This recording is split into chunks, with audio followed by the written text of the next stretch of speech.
remember the day they told me I was wasting my life. It's burned into my mind like an unshakable scar, how my family's voices echoed in that cramped kitchen, dismissive and cruel.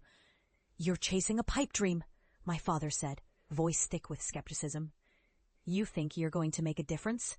You're just a hobbyist gardener, playing with weeds and dirt. That's not real science." My mother shook her head, eyes filled with disappointment. "You're embarrassing us, trying to turn city ruins into some kind of nature project.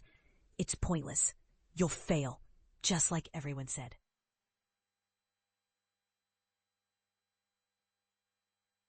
They told me I'd never succeed, that I was foolish to believe my unorthodox theories about urban bio-remediation, that I was destined to be nothing more than a laughingstock, a joke among the family.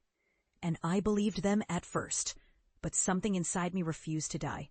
I knew what I saw, the potential for neglected weeds, abandoned lots, and crumbling concrete to become something alive and healing. It was unconventional, yes. It was risky, and it challenged everything the scientific community held sacred.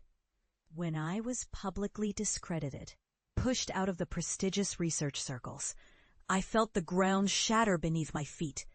The world I dedicated my life to branded me a fool, a crackpot. My reputation was tarnished, my work dismissed as mere hobbyism. But I couldn't stop. Not then, not after all I'd seen, all I'd learned. I turned my back on the old world, on their scorn, and started working alone in the shadows of abandoned city blocks, with nothing but dirt, weeds, and my relentless belief that I could do better. At first, it was just me and the weeds, wild, unassuming plants that had been mocked for their stubbornness. I studied them, nurtured them, and watched as they took over the concrete cracks, transforming wastelands into green sanctuaries. I experimented with bio-remediation, using these resilient plants to soak up toxins, repair soil, and breathe new life into polluted cityscapes. Every small victory felt like a personal revolution.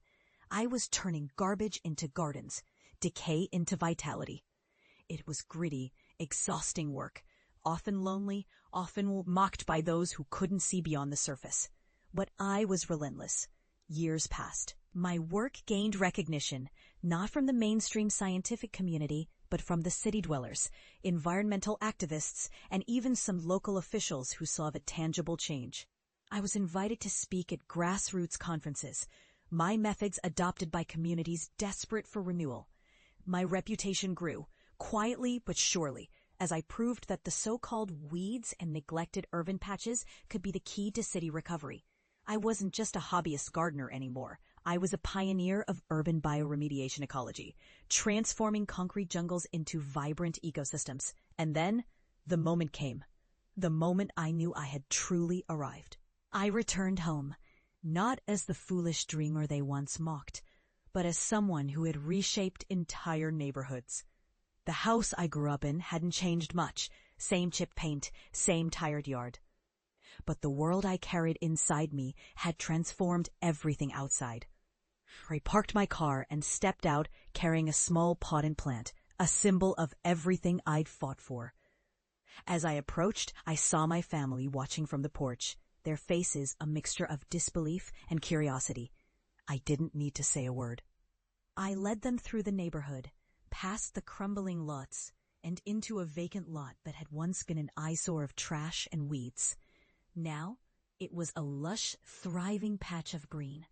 Tall grasses, wildflowers, and trees rooted in soil I had remediated with my own hands. The air was thick with the scent of earth and life. I watched their eyes widen, disbelief creeping into their expressions as they realized what I had accomplished. This wasn't some hobby anymore. This was real. It was proof. Suddenly, my father's voice broke the silence, trembling with a mix of awe and regret. How did this happen? We never believed. We thought you were wasting your time. My mother's eyes welled with tears, her face softening for the first time in years. We were so wrong. You were right all along. That moment was the culmination of everything. The rejection, the doubt, the pain, and finally the undeniable proof that I had been right all along. I looked at my family, their faces etched with shame and wonder, and felt an overwhelming wave of catharsis, not just for them, but for me. For every cruel word, every dismissive glance, every moment I doubted myself because of their judgment. Because here's the truth. The greatest victory isn't the success itself, but what it teaches us about resilience, faith, and the power of staying true to your purpose. I realized that the weeds I once fought to tame had become my teachers. They showed me that even the most dismissed, the most overlooked, can be the foundation of something extraordinary. In that moment, I understood that karma isn't just about punishment or reward. It's about the profound, often painful lessons that shape us into who we're meant to be. My family's ridicule was a reflection of their own fears and limitations, not my worth. And now, standing here in this thriving oasis, I knew I had finally reclaimed my story. I turned back to face them, a quiet smile on my face. "This is just the beginning," I said. What seemed impossible before was only waiting for the right moment and the right person to prove it. And I'm just getting started.